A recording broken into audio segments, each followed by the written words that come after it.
Stage 2 continues to roll on as we've arrived at the first day of Week 2, with 4 games that should bring a lot of intrigue and interest, with the teams still looking to find their feet after the balance changes, for we can probably expect at least one of the games to be rather one-sided as well. So let's get straight into the day's preview. Week 2's curtain raiser sees the Paris Eternal face the Florida Mayhem after both sides endured mixed opening weeks. Paris, to a certain degree, appear to have adjusted decently to this new patch, with some excellent Farah play in both their series last week, but the results highlighted how inconsistent this side can be on both sides of 4-0 matches. Florida, on the other hand, seemed to manage the heavy criticism around their move to an all-Korean roster rather well, and despite being beaten twice, put up surprisingly competitive performances against London and Philadelphia, with Sire Player and BQB clearly enjoying their return to DPS heroes. Just from what we've seen from Week 1, I reckon that this series will likely be determined by who comes out on top in the non-GOATS matchup, especially on Control, Assault, and the first point of Hybrid. Outside of this, I just don't see the Mayhem being able to effectively contest for GOATS Mirror, and Swan will be the most likely target for Paris to exploit, given his tendency to be over-aggressive and isolated from the rest of the team. As such, maps like Gibraltar will likely go in the Eternals' favour. Still, I'm struggling to tell which of the two sides will triumph in this DPS matchup, and I'm expecting the Mayhem to be able to pick up 1 or 2 map wins as a result of it. In the end, however, with this being a must-win game for Paris, who enjoy a relatively easy schedule, I see them just edging out this one in a Game 5 victory 3-2, with the Farah play of either Shadowburn or Daniel making the crucial difference.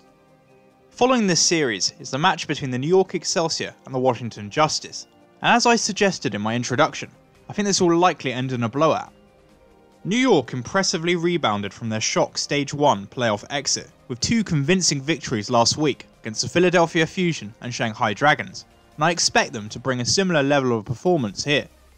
To be fair to the Justice, their performance last week against both Toronto, but particularly Chengdu, deserves a lot of credit as they put up some level of opposition that resulted in them picking up 2 maps.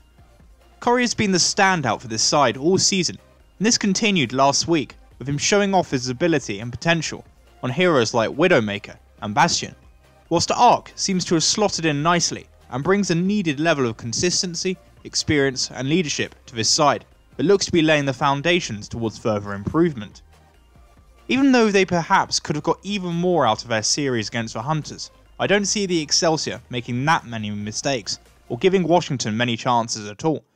At best, perhaps subbing in players like Sabiolbi or Pine from the bench.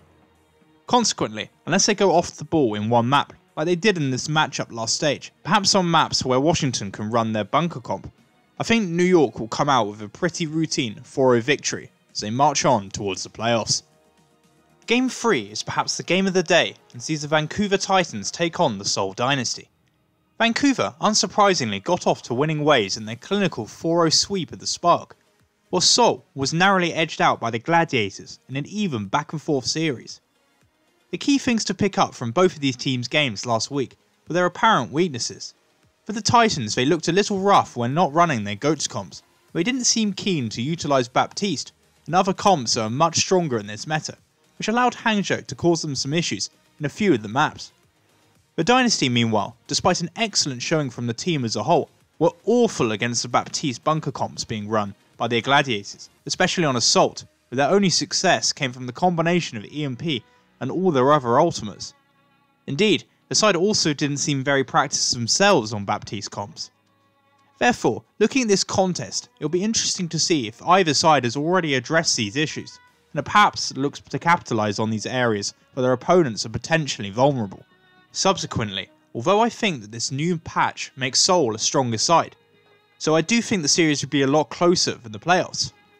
But I still think Vancouver's GOATS is still too strong, and I think it will be just enough to edge out a 3-2 win in 5 maps, but the Dynasty could definitely look to cause an upset.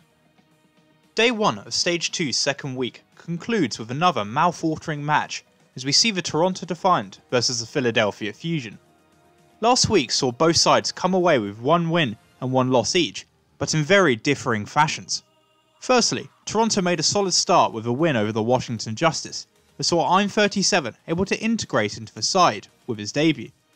After the first half of their series against Boston, All seem to be going great for the Defiant, with Ivy and Neko continuing their impressive performances from last stage, before the Uprising rebounded in spectacular fashion to complete the reverse sweep and stall Toronto's momentum. Philadelphia, on the other hand, looked abysmal in their decisive defeat to New York, with most of the players having terrible performances. The side slightly improved against the Mayhem, but their win was unconvincing, one of the few bright spots being Elk's solid transition into the side. This is a must-win match for both sides, with both teams needing to gather momentum as well as validate their playoff credentials, and consequently, I think the talent on offer will make this a very competitive series. But against my better judgment, I just have this gut feeling that's telling me to go with Philadelphia on this one, and as such, I will say that their Game 5 record will see them narrowly take the series 3-2, but it wouldn't at all surprise me to see the result go the other way. With that, we've reached the end of my Day 1 preview and predictions. I'd like to thank you for watching. I'll just take this opportunity to again thank you guys for the great amount of support of late, and I would encourage anyone who wants to follow me on Twitter, as I'm looking to start commenting more often on there, so I'll leave a link in the description and comments below. With that said, please like and subscribe if you enjoyed for this continuing Overwatch League content.